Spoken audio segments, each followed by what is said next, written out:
On behalf of Rich Smith, my name is Dean Regan. I'm a religious science practitioner with Centers for Spiritual Living, and this is New Thought Tuesdays. And today, though Rich will not be joining us today, he's out making an abundant life and experiencing and expressing that. He's got a wonderful opportunity that he's doing. So today, Rich is out there embracing his challenges and shining his light. And that's what we're talking about today. We're talking about the idea of experiencing life, that life that comes along and you go, I don't know that I really wanted that.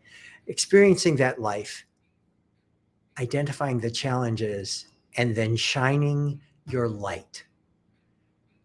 Shining your light. So we're going to talk today in the inner circle. For those of you that are new, go to newthoughttuesdays.com. You can click on a link there that says, I want to be reminded, and you'll be able to join us in our inner circle. And that's where everybody gets together and talks privately about what we are talking about here publicly on social media. So today we're going to talk about discovering that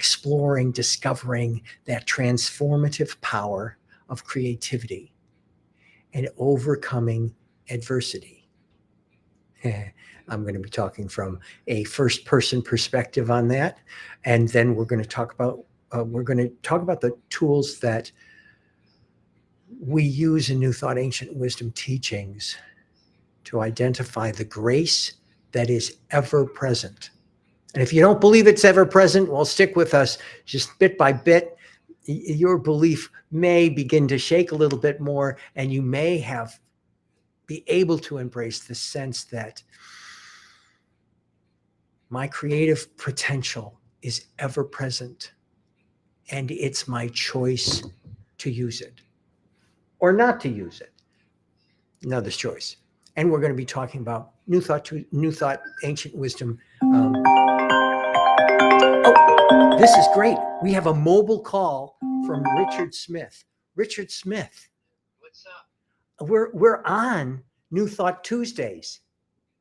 Oh, okay. We are live streaming, and here you are. Great. Hear you on the phone, and I wouldn't have taken any other call but yours. But it's Richard. Hey. Welcome to New Thought Tuesdays. Unfortunately, I can't be there, but Dean's going to take care of everything.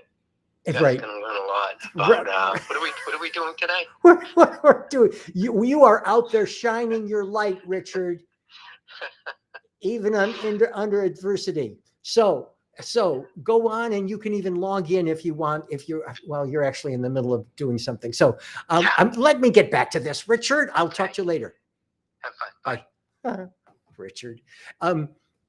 So we're going to be exploring those ideas about illuminating your path forward, illuminating your own path forward. So that's what we're talking about. Well, that's what our intention was that Rich and I would talk about today. I'm going to just start in with this idea of our full title is Unleash Your Light, Illuminating Your Creativity Through Life's Challenges. And I know we have folks here who watch from The Infinite Filmmaker, which is Rich's private practice, and from Living in Concert with Life, which is my private practice. And we both tend to work with, Rich focuses mainly with folks in the creative arts industry. And though I have creative arts industry folks, my focus is on the creativity that we all have, whether you're a teacher or a doctor or a lawyer or an accountant or the international filmmaker. And so that idea of creativity, I say that's to allow us all to take a deep breath. And just for a moment, if you don't perceive yourself as creative, you are creative. We are all creative. It's just how you express that creativity. And for those of us who are like, yep, I'm a creative, it's how I make my living. Celebrating that creativity and taking it to the next place. So that's why we're talking about unleashing your light. That sense of lightness, that sense of brightness, that sense of illumination, and to bring your creativity to life, even in life's challenges. And one of the reasons we've been talking, and we have been talking, Rich and I have been talking the last few weeks about life's challenges, is because yours truly is like my face is up against the glass wall with a lot of this perceived, what I like to call ap-cray, all of this, these appearances. And I've had a lot come my way. And I must say, I've had a few tears shed over the last several weeks. And I'm so grateful for the spiritual practice of my reading and study to be able to experience and express my sense of creativity, my sense of wholeness, by looking at the new thought, ancient wisdom teachings, and look at that which is going around me and recognize I have a choice to see beauty or not beauty. As we're speaking right now, I hear this little oxygen machine going on. And because one of my family members is having a challenge physically. And it has been so moving to me to be present for this current challenge, because there have been several, and to recognize that there is a creative process in the world, a sense of eternal life. And even though my son's heart can feel very heavy, and there's sadness and concern, having the idea that there's a light shining, that is that light of Dean, that light of my family member, your light, ever present, is really teaching me that even in times of despair, God is present. The light of illumination is present. And I'm just breathing that in right now and breathing that out right now. And the reason that I believe that is because I've done a lot of doing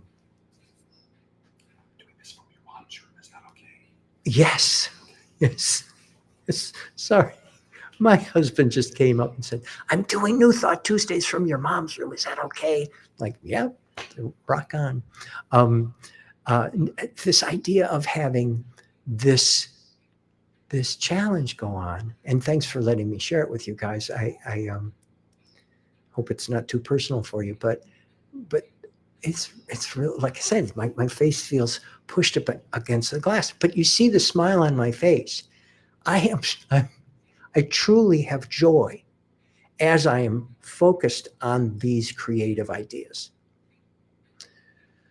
I can see this experience from a place of beauty, eternal life, choice, celebration, even when it gets messy and uncomfortable and concerning. And that's allowing me to shine my light. Does it feel like it's like I'm on the top of the world looking down on creation? No, not so much. But there is an aspect of celebration and deep movement and joy. And so that's come from the idea, the spiritual practice of love. Based on some of the other stories, there's been a sense of abundance, eternal love, eternal life, wisdom, joy, creativity. And these are some of those practices and some of these awarenesses that we talked about last week when Rich was, centering me and focusing on what is my alignment. So when we talk about the practical tools, it's not like we're bringing you new tools to use. It's just that every time you talk about one of these tools, for instance, there's been a centering technique that I've been doing almost constantly for the last 3 weeks.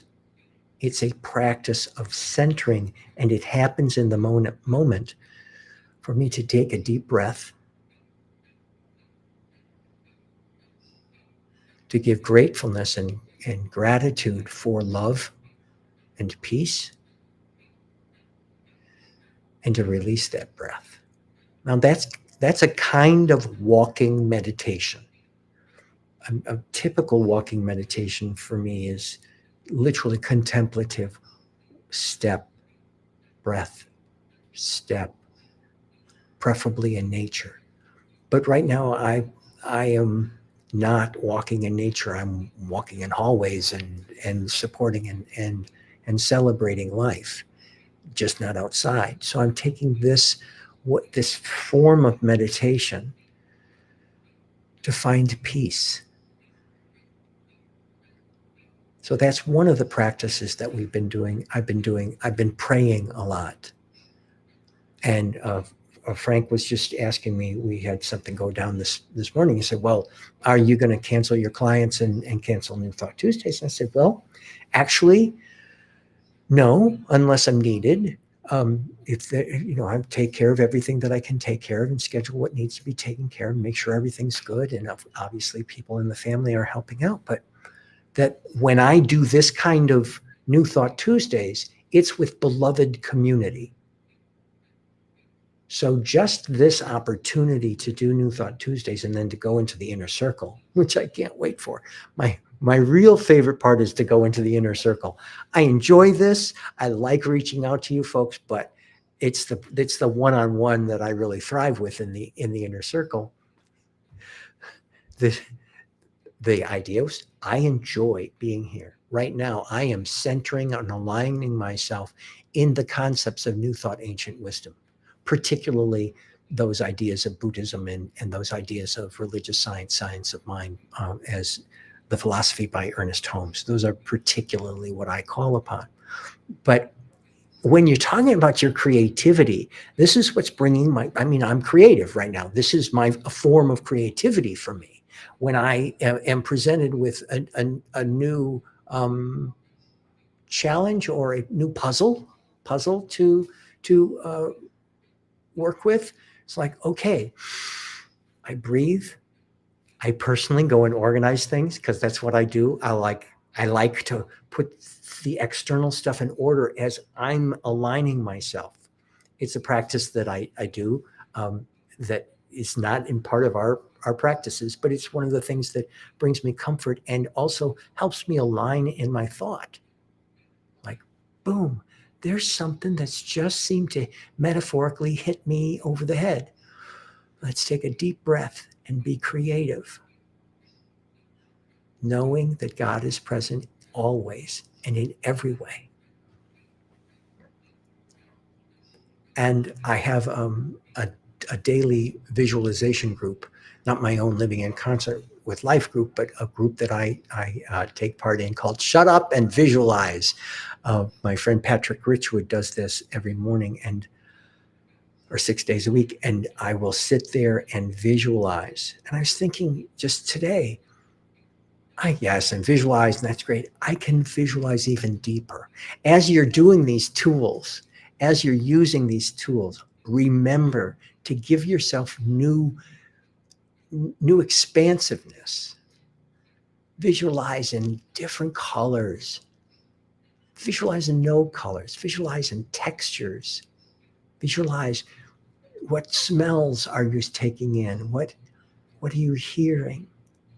And this brings us into the human now, which just that human now launches us into the eternal now. And that's, I've been working with clients in that, we'll be talking, well, I've been thinking this and I'm choosing this thought and things are going very well for them. And I just said this a few minutes ago with a client. This is a place where you launch off. Yes, this is all great psychologically, and it's fantastic on the human plane. And we're talking about faith. We're talking about using your thoughts, using your thinking to embrace and grasp a concept of infinite love, infinite life, eternal life, if you will. And so you can take some of these ideas that we have in New Thought Tuesdays and go deeper with them. I've been doing this practice for years, and there is always deeper. And sometimes, since we're since we're about here, we're done. We're going to go into the inner circle. Sometimes I feel guilty because I'm like, I've been studying this stuff for so long and I still have this challenge or that challenge. And I just, I use my beloved community. Partially is the center that I'm licensed in, partially with Rich Smith here at the New Thought Tuesdays to get back and say, okay, metaphorically, knock me upside the head here with spirit. And that's another way that I help to shine my light, to bring my awareness. It's like Vipassana meditation. Just when your brain is going in whatever direction, bring it back to the breath. Whenever you're having creative challenges in your life, take a breath and bring your awareness back to your heart. And know that it's always been okay. It is okay now. And it will always be okay. Even if the appearance is that it's not okay. God is present. So with that, I'm going to bring us into the magnificent inner circle. I look forward to the conversation. Thank you for being here with us. I'm going to end the stream for New Thought Tuesdays. Rich, we are sending you love and light as you are shining your light out in the world and bringing in a sense of service and abundance in everything that you do. So we'll see you next time on New Thought Tuesdays, every Tuesday, 1 o'clock Eastern time, 10 o'clock Pacific time, and 6 o'clock if you're in London. Some people are in India too. That's kind of cool. Okay, so